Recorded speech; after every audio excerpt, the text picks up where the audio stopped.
We're gonna get started with our not we our family, but it's our women and girls properly valued in society. So our moderator, Dean Dr. Eva J. Brown, please get get us started. Good evening. We're so excited to be here tonight and to have this magnificent panel of women that we're going to have some great talks tonight. And we're going to kind of dig deep into uh, how women are being devalued, how our girls are being devalued, what avenues and what platforms is all this really happening in? So, ladies, are you ready? I think you've done all your research, I'm quite sure. And we're going to get ready to get started. Again, I'm Need it. Eva Brown. I need Uh, it. I'm the I'm the founder of Star Bethlehem Christian Academy, and and one of the things that I really like to say about myself, I truly love God and I love people and I love working with women, especially. Um, my background consists of administrative, human resource development, and education. And because of my service in the community, I received the International Association of Ministers' Wives and Widows uh, Bright Light Award. Following that, last year I received the Widow of the Year award from the Virginia State Association of Ministers' Wives and Widows. I'm definitely a chaplain at GODSU. I graduated last May. Woo-hoo. And congratulations to all of our graduates for this year. At this time, also, I'd like to say that in January and February, um, Kish Magazine had me as one of the top 24 women who win in 2022. I consider that such a great honor. And more than anything, I love teaching my Bible study for my women uh, out of my church. I have people from California, New York, South Carolina online, and we have a marvelous time every Tuesday. And last but not least, I am the lead person for all the members of my church that are 50 years old and older, and we are called the Forerunners. So that's enough about me. I'd like to right now introduce uh, Assistant Dean Dr. Cecilia Wilson Okay. Smith. She is a chaplain, founder. Ladies, I'll ask that if you put yourself on mute until we're ready for you to come on. Thank you. Dr. Cecilia Smith is the CEO and founder of Strong Sisters of Strength Ministries, Inc. For 28 years, she's truly enjoyed coaching, mentoring, and meeting the needs of young girls and women of all ages. Dr. Cecilia is a published author, a certified financial strategist, and licensed insurance agent who teaches people how money works and how to retire with dignity. Dr. Cecilia has worked for the Department of the Treasury for 35 years, servicing the tax-paying public as a tax specialist, supervisor, training coordinator, and management and program analysis. She is also a certified chaplain and assistant dean of GODSU. As a servant leader, Dr. Cecilia intends to continue to encourage others to live out God's plan for them in this season. Dr. Cecilia, we're so glad to have you on tonight. And I just want to just say that I'm so appreciative to you being one of our panelists. We've been working in the vineyard together. I feel like I know you personally. You send me some inspiring things in the morning, and I send you some things. But tonight, we just want to talk about, I'm going to ask you the question. And ladies, when I ask you the question, I want you to be able to answer several questions. So don't take over a minute because we're going to come back and ask you another question. Okay. So we just want you to keep it brief, keep it moving and flowing because I still have to introduce you as we call on you. Um, Mm. Dr. Cecilia, how has social media devalued our women and our girls? Woo, that's heavy. How has it devalued our women and our girls? Yes. Simply because people are in control of social media. Mhm. So anything that people can control, there's a possibility that it could be negative and devalue people. So how has social media done it? On a daily basis, because we have actually been shut in for almost 3 years, there is a lot of people on social media. Mhm. Thus, it's like the voice of the community. So Right. the fact that it has so much power and authority, that's how it can devalue women and young girls. Thank you, Dr. Cecilia. Assistant Dean HE, Dr. Stella Anuha, chaplain, MBA, COKS, chaplain and director of Communications Group International, GODSU board member for Nigerian student expansion panelist. Her Excellency, the Honorable Ambassador, Dr. Stella Anuha, MBA. She is the president of GMD of her company, Estrella Communications Group International, ECG. She holds a BA combined honors degree in modern European language from the University of Nigeria. She's been one of the things I loved about reading in your bio, Dr. Stella, is that you had been a victim of domestic violence, and you had took that and made it into a great platform for helping women and girls. So I'm going to ask you, how do you see how social media affects our or devalue our women and our girls? Oh, thank you, Chaplain Eva. Yeah, people it used to be that the Bible was a standard somehow. You hear the word of God and it kind of kept you. Don't lie, don't steal, don't this, don't that. Not everything, whatever you do. But today we see that people have veered away from that. There is no standards anymore. There are no standards. Everybody does what they want. People wake up every morning and run to WhatsApp and run to Facebook, run to Twitter to find out what the next thing should be. How should I dress? What should I do?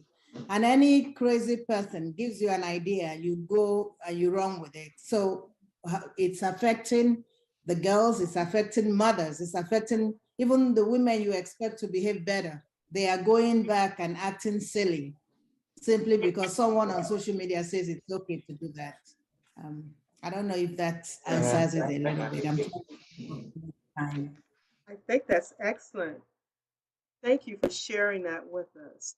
One of the things that there was an acronym that was called HEAD, and he dealt with healthcare, early education, and domestic workers. And the British Columbia and the University of British Columbia and the University of Arizona did a great study on that. And one of the questions they asked that, what would our world look like? And it was just talking about devaluing women. And what would our world look like if we had no nurses? What would our world look like if we had no teachers? What would our world look like if we had no domestic workers? And so we devalue sometimes by what careers, what people decide to do with their families. I remember when I was coming up back in the day when I was a mom, and my oldest child is 47. So it's been a little bit of a while ago. And one of the things is that I was kind of being criticized for wanting it all. I wanted to work. I wanted to be a good mom, a good wife, but I also wanted my career. And back then, that was usually a criticism. Um, so I'm going to ask Dr. Sheila Collins. And before you come on, Dr. Collins, let me just say a little bit about you. Dr. Collins uh, is a founder CEO of Transitions Life Coaching and Mentoring. Dr. Collins is also a certified life coach who specializes in mentoring youth and young adults and propelling them to their next level of greatness. Presently, Dr. Collins is an independent educational consultant. She provides mentoring services and resources for administration educators. So, Dr. Collins, can you impart some wisdom to us about that? You're on mute. Good evening, panelists and Dean Brown. Good evening. Traditionally, people have believed that men were superior in the marketplace, the workplace, and women were the nurturers. And now in an era, a time of social media, it's kind of, let's say, more of sexism involved, where there's a competition almost for the attention in the airspace. And trends are becoming these hot trends of women showing their bodies and giving up their norms and their traditional values and their self-respect is becoming the new norm. And I think that the public also sees men as more masculine and women more as nurturers. And as you just stated, Dean Brown, that if we didn't have the nurses or the teachers, or if we didn't have the domestic workers, how would it have affected us? Well, now we can say that there's been a gender crossing, because we have male and female in all of those professions, which has been a blessing to society as a whole. So where we used to say that women were devalued, I think now we can say that we have moved up per se to maybe not the highest place of standard, but we've made some headway. Thank you. That's my input. Thank you, Dr. Sheila. Dr. Evelyn Anderson Gilmore, I'm going to say a little bit about you before you start speaking. Evelyn is the proud owner of Mentoring Counseling Services. Our primary focus is on teen girls. Her agency provides teen girls with pathways to set and achieve attainable goals. She has been married to her amazing husband, Gerald, for 10 years, and she has been a medical professional for over 40 years. She currently serves in the in the discipleship ministry at her church, which is Bethel Church. She has a servant's heart. So, Chaplain Evelyn, how do you see social media affecting our women and girls? I see social media affecting our women and young girls because if we go out to a restaurant, our family, even my grandchildren, they don't even talk to us. They're into their phones. And I'm like, when I go to my daughter's house, I'll say, we need to put the phones in the basket. It's family time. That's not, but it doesn't work. There's a lot of bullying, cyberbullying. There's a lot of just hatred on social media. It's nothing good of social media other than probably when we look up churches. I mean, they're just running rapid. And so what I desire to do with social media and my grandchildren, when they come to my house, they leave it in a basket at the door. And if they don't want to do that, then I'll talk to them from the balcony, because we're not doing social media. Social media is just, all you see is fighting. It degrades girls. Half of them don't even know what they're fighting for. And it's just awful. It's live, they show live killings. It's very degrading, very dehumanizing, I feel, some of social media. Thank you, Chaplain Elman. Next, I'd just like to introduce very briefly um, Reverend Dr. Ellen Jameson, Chaplain. Um, Dr. Jameson is the Virginia State President for the Ministers' Wives and Widows. She's also a member of the International and Regional Ministers' Wives and Widows.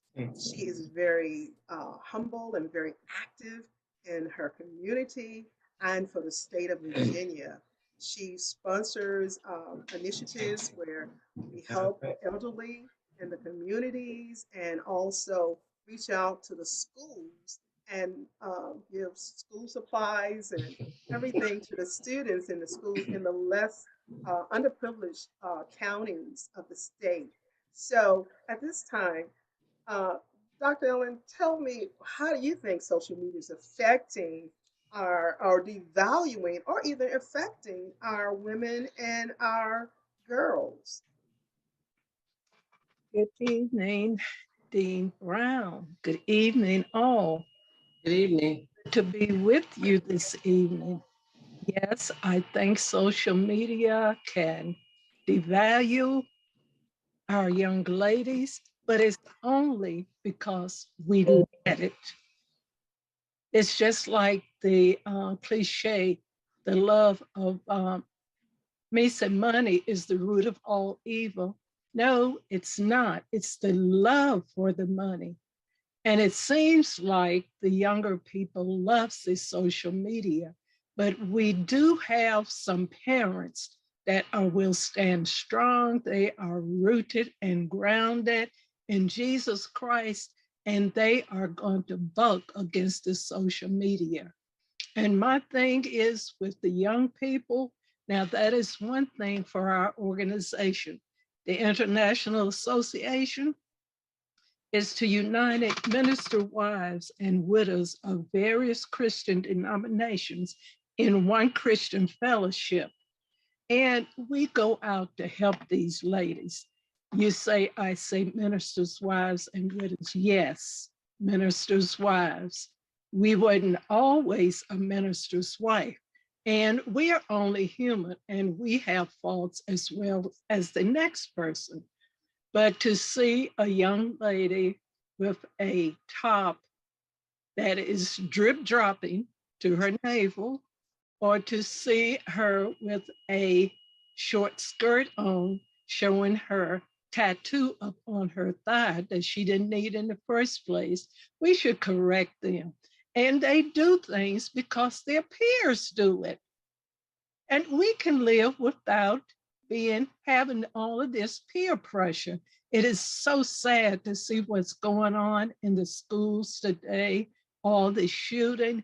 And I subbed for a while, and the kids at the lockers pulling out joints at school. You are there to learn. You're spending your hard-earned money that your parents have made for you to make it better for you. And this is what you do. But when I go to my friend, this is what he does. So we follow suit. But we haven't taught him to do that. The Bible said, train up a child in the way he should go, and he will not depart from it. So this social media is good in some aspects, but in some it is very devalued and degraded. I think we need a lot of help with the social media. Thank you. Thank you, Dr. Ellen. I'm going to come back to Dr. Cecilia. Dr. Cecilia, what are the things that I want to know? How are we being devalued in the workplace for women? Okay. And in job selections for our girls when they go speak with their counselors about which directions should they go in? The way we are being, thank you for that question, Chaplain Eva. The way we're being, number one, devalued in the workplace is by not allowing us the opportunities, the same opportunities that's allowed to say the white male Mhm. don't get the same opportunities, and obviously we don't get the same pay. And this is coming from someone who's worked for 35 years. So I know exactly what I'm talking about. I've learned that unless I speak up and hold people accountable, I won't get the same opportunities as a female as would a man.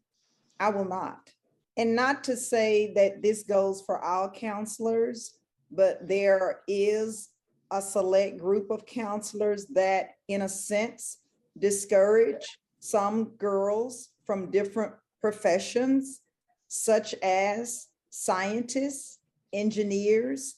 They tell them that those type professions are for men only, which is just not the truth. But if you're a young girl in high school going to your counselor, you're more apt to listen to your counselor. So I would say to defray that, to make sure the parents are telling their children what they can do and what they're capable of, so that when a counselor says that to your daughter immediately knows, dismiss that, that's not true, because my mom says I can do anything. Thank you for asking.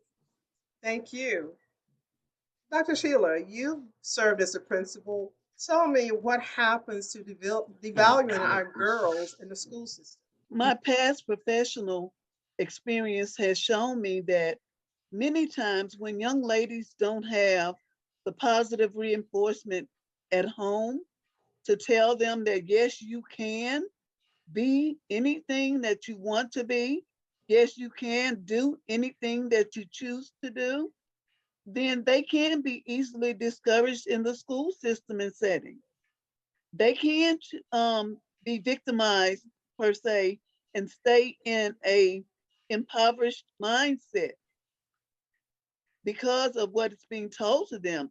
If they're not told that they can become a scientist or a technologist or an engineer or a mathematician, but if they're told, well, you'll do better as a baker or a seamstress instead of those challenging STEM positions, then many times they are not being encouraged at home or in their communities.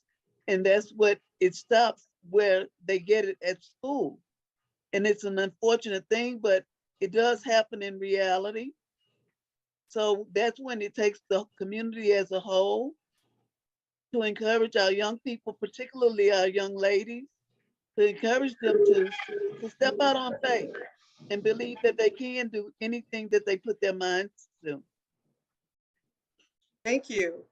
Uh, Dr. Stella, you're an ambassador. Tell us about how you view, and when you're interacting in the foreign countries, in Nigeria and different places, what do you see that devalues girls as well as women in your travels? Yeah, in a lot of countries, we still have a lot of prejudices against women.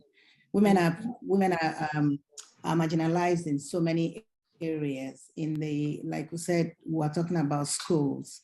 You go to see in schools, they make you believe that you can only be. In fact, it used to be that once you finished high school, everyone expected that you should get married. University was out of the question. Go get married, go make babies. And that was how many mothers and fathers who didn't know better felt it was okay, because once the girl was at a certain age, she's made to believe that if she didn't get married, then she may never get a husband. And since they attach your value to you being married, it means that without a husband, you're not a complete woman. It's so, sometimes it's difficult for people in this part of the world to understand it, that in some cultures, when you're divorced, you can't even come out to say, I don't have a husband, I'm divorced. People look at you like you're a stigma. It's like something bad has gone wrong. Even when it's domestic violence, people don't want to hear that. It's like, what did you do? You must have done something. Why did he hit you? They don't see that maybe there's a problem with the man, or maybe there are issues that could have been addressed in the family to fix it. They always feel it's the woman's fault. You don't have children, it's your fault. You can't this, it's your fault. So women, these girls grow up because it's what they saw with their mothers or maybe what they saw around them. They grow up thinking it's okay. So you go to school, the professors want to sleep with you before they give you your grades that you wrote your paper for. You want to do something that everybody else is doing. They think to get that job, you have to sleep with the manager. You have to sleep with the CEO of the company. If you don't do that, you don't get the job you're going to interview for. So you go to different countries, even in business. I've been in business meetings where they introduced everybody else. I brought the meeting together. And they turned around and said, oh, that's Stella. She's from, and I was like, wait a minute. I'm the CEO of my own company. I paid the tickets for these people to be here. So you don't put me down. And the guy was like, oh, I'm sorry, she's Margaret Thatcher. Oh, tough woman. So they don't want to see that. They think, oh, you're being too strong, you're being too tough. But you're only doing that because you have to fight. You always have to fight for your right. You have to fight for them to hear you speak. You have to fight for them to look beyond this, beyond the hair, the makeup, whatever, and see that beyond the chest or whatever else you have going on for you, to see that there's something in your brain. So if you don't speak up, if you don't say, people don't listen, especially in some cultures, the men think your position in life is kitchen and bedroom. Nothing else should matter. If you're in an office, you're the cleaner, you're the cook, you're the, as if those jobs are not important. They are important. But thank God today we have male nurses, we have male teachers, we have male cleaners. So they are beginning to see that it's not about me being a woman. My brain works. And if my brain can get it for me, then I should have it. If I worked for it, I deserve to be compensated for it. So you can't, I will finish with this. Eleanor Roosevelt said, no one can make you feel inferior without your permission. You tell them who you are, and that's who they will call you. If you don't tell them who you are, nobody wants to hear that. And they will give you whatever title they think it's good enough for you. Thank you. Amazing. Thank you so much. That was amazing. I mean, you hit a lot of areas there. Chaplain Evelyn, I'm going to ask you this quick question. In my research, I found that um, men who become successful and get promoted are applauded by males and females. But when a woman has hit the success level, that male and female give her negative vibes. Can you explain what you think that's about, please? I think some of it is it's like the myth of women are to be at home, having children, housewives. The men are to be the provider of the house, or they are to go out in the marketplace, the workplace, make money. And if a woman does that, like you say, she's not looked upon like, oh, it was a phenomenal thing that she did. It was like, oh, well, I don't understand all of it, but what I do understand is it's not right. My husband, he wants me to work, so we don't have that issue. He works and I work, and we love it like that. And I was young, but I've seen it. I don't know what it is, why it's like that, but that's how it is. Thank you, Chaplain Evelyn. I'm going to, Dr. Ellen, I'm going to ask you just one thing. When we are looking at a lot of things, we talked about social media, TV, and everything. Now, one of the things that they depict that we must have a certain look. You must be a certain color. Our hair must be a certain texture. Our lips must be a certain size. We must be a certain size. We must not eat. We have to be, and it's not what you're eating, but we must be on all these particular fad diets to look like the people that we see on TV. What do you think about that? I don't think anything of it. God made me who I am, and I thank him for it. Yes, society say we must do this, we must do that. Your hair is too long, your hair is too short. You don't need that color in your hair. You need to lose about 50 pounds. Don't wear those jeans. Don't do this. Don't do that. But any way you bless me, Lord, I'm satisfied. And I have no quarrels with people looking good. I love to dress up. Anybody that knows me, I love to dress up. And I love to represent women. When I go out, I don't go out with curlers in my hair or rollers in my hair. I may go out without makeup at times, but I try to go presentable. And it's not because society wants me to do that, it's me. And I just like to represent. God has blessed me, and I want to represent well when I go out. Thank you, Dr. Ellen. I have a question for everyone, and I need you each, like popcorn, answer in 30 seconds or less. What do you feel about, I mean, how do you feel about human trafficking? Oh my gosh, it's awful. Simple.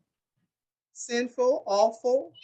I think it's another way to devalue women, children, people, just Yes. a way of showing evilness in this world. Wow. And it's also a form of Demoralizing. greed.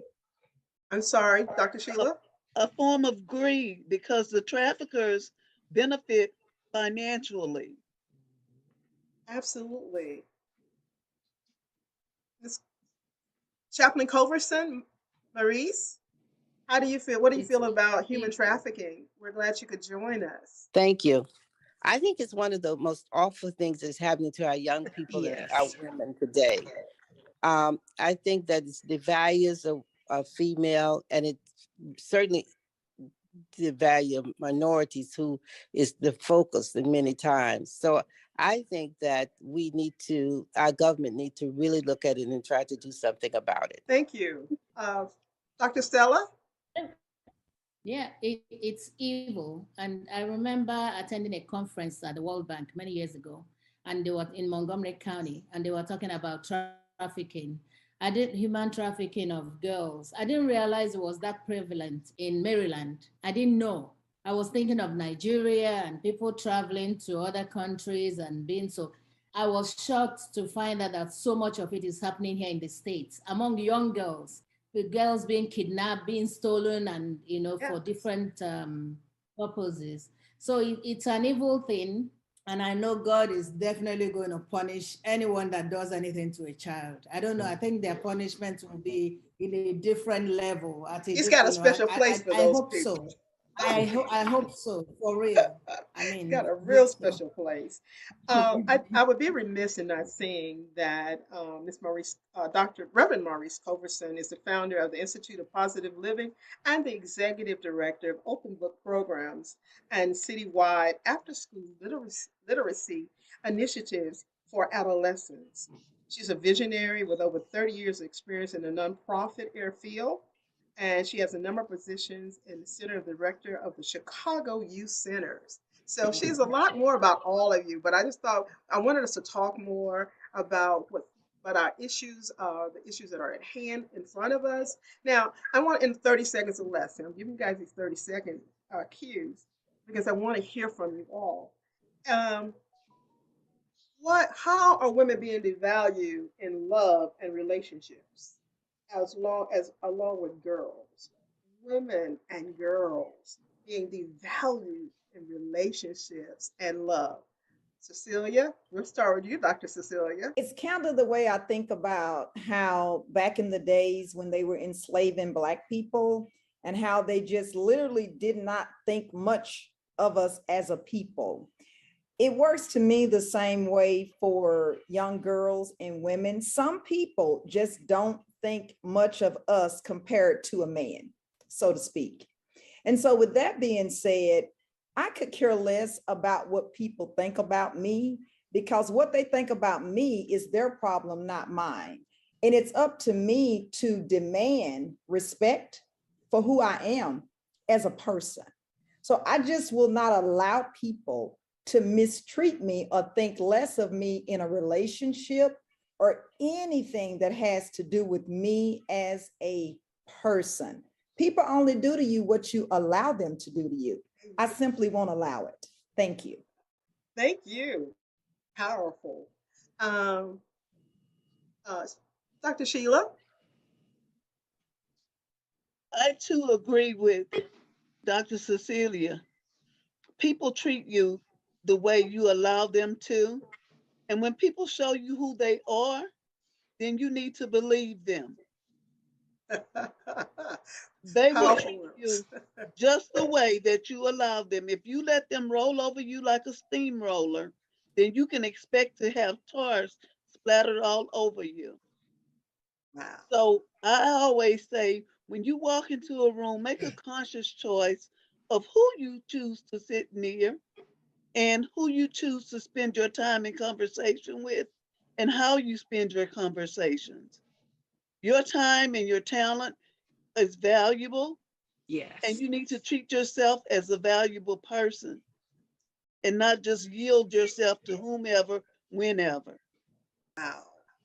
Powerful. Chaplain Evelyn? When they allow themselves to become a doormat for a man, he's only going to do for you, to you, what you will allow him to do. And most of the times, personally, people that I've seen in relationships like that, they have low self-esteem. And men thrive on that. They know what they can and cannot do.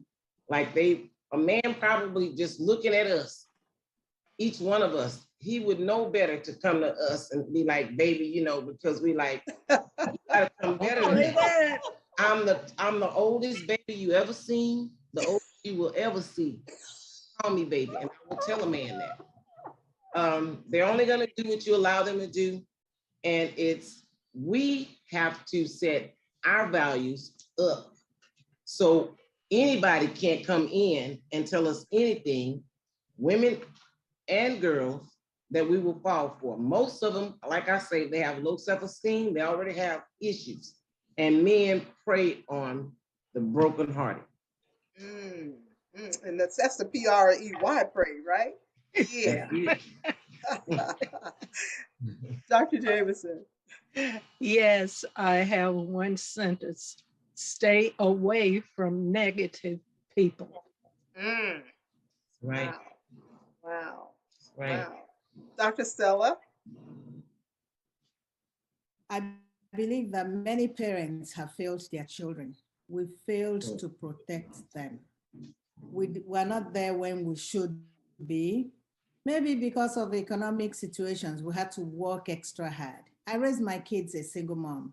I made sure they didn't leave the house when I wasn't home. I made sure they came back from school and stayed at the sitters, wherever it was, picked them up myself, brought them home. It meant I didn't make a lot of money because I couldn't do the 2, 3, 4, 10 jobs that others were doing, but I learned to cut my coat according to my material, not according to my size, because my size at the time may have been a size 22 and my materials could only make you a dress for a size 4. So I had to cut off a lot of things. I didn't have luxuries. I had just the basics, but my main focus was to raise my sons right. So I had church influence. We had prayers in the house. We had everything. So it was easy for me to keep those boys grounded. The Eubanks know my children. They are very grounded. They are very level-headed. And I did it as a single mom. Now, many parents are not able to do that for different reasons. Thank God I didn't drink, I didn't smoke. Maybe if I was doing drugs, that will also affect my boys because what they see, monkey do. So a lot of things, many parents will fail their children by not being there for them when we should be. Now, girls love their fathers. We know that.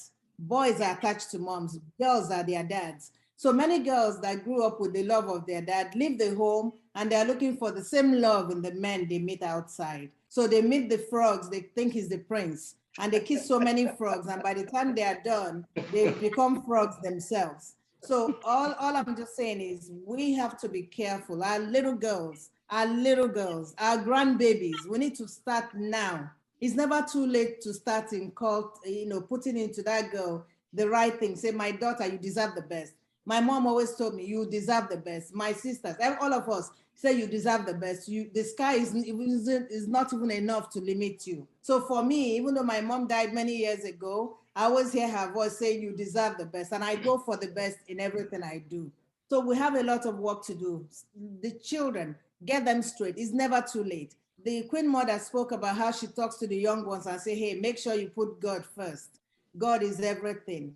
We need to start doing that again. And believe it or not, they listen and they hear. Thank you. Thank you very much. Chaplain Maurice? The significant thing I think about when I think about women and men are that most of us don't love ourselves. The men don't love themselves, nor does the women love themselves. And so we tend to take anything because we don't love ourselves. And men don't love themselves, and they try to make us their doormats or whatever they want us to be. So I think that the issue to us as individuals, even as I try to work with children, is have children love themselves. They're not my children, but I say that they need to love themselves. Little girls need to love themselves and think they're the best thing that ever walked this earth plane. Turn the light on. And if you think you're great, you don't allow people to bring you to a state of negativity that says you're not. So I think that we need to start looking at how if we want to change our country and change our world for women, we need to, and men, we need to look at how we love and how we share our love. Thank you. So I think I'm hearing we got to what? Set the bar high. What do you think? Yes. Don't lower our ever heard before. My mother used to say, if you lay down with dogs, you'll get up with fleas. Please. I don't know what that meant. No, I do. I got it. I got it. She said that, and that was pretty stern. I was like, what is she talking about when I was a teenager? Like, And you have to realize my great aunt reared me. And so she had a lot of sayings, and I won't get into any of those tonight. But now, one of the things I love about life, we can discover problems, right? So we know our system is devaluing girls. Devaluing our system is devaluing our women. All right, in 30 seconds or less, tell me how we fix it, Dr. Cecilia. Require more. That's how we fix it. I heard Dr. Stella say, we as women, teacher girls, they are who God says they are, period. God says they're fearfully and wonderfully made. I believe most people do not value themselves. So that's why they allow people in society to devalue them, because they don't think much of themselves. But you can turn that around, because if you know who you are in Christ, All right. period, can't nobody else tell you that you're not who God says you are, because you already know who you are. But the little bitty girls, they don't know enough. So we as parents have to teach them, yes, you are beautiful. Yes, you are good. Yes, you're good enough. Yes, you can do anything. So we have to change our own paradigm shift. We have to do that and require more. Right, right. 30 seconds or less, Dr. Sheila. We have to change our minds and we have to change our circles. We can't stay in the same mindset and expect things to be different for us. We will accept anything because that's what we've had in the past, unless we change our mindset. So I agree with Dean Cecilia. And then we have to change the people that we are exposed to. We need to be with people who have a higher, greater value of thinking about themselves and about you. People who pour into you and believe in you and encourage you until you can get to that place yourself if you're not there yet. And then if you are stronger and wiser and there and you're able to pour into others, then do that with the young girls. Take on that responsibility. Don't just let them pass you by and you see it and not address it, because then nothing changes. The young mothers don't know because nobody's teaching them. The babies can't change it because nobody's teaching them. Right. So it's up to all of us to be teachers. It's up to all of us to make ourselves better and to make our communities better. Thank you so much. Um, Dr. Jameson, we need to get ready to wrap this up, but just in 30 seconds or less, tell us what you believe the solution is. Well, I agree with my two sisters here. We train them up. And first of all, we let them know, yes, you're going to make mistakes, but don't lay and waddle in them because there is better for you. And we just have to love them in spite of. Yes. Thank you so much. Uh, Dr. Colson, did we hear your solution? I got less than 1 minute and we have to wrap up. Dr. I'm my brother's keeper. I am my brother's keeper. And that means that we teach all. Dr. Stella, 30 seconds or less. I We'll got start 15 with the- seconds left. Start in the Sunday schools. The years run by so fast. The kids in Sunday school now, in 10 years, they'll be in middle school, they'll be in high school. Start with those little ones so that you start setting the foundation on time. Thank you. Dr. Evelyn, 10 seconds or less. You have to have your morals and your values. If you stand for something, you won't fall for anything. And anyone can't just come and say anything to you, and you're so happy to hear it.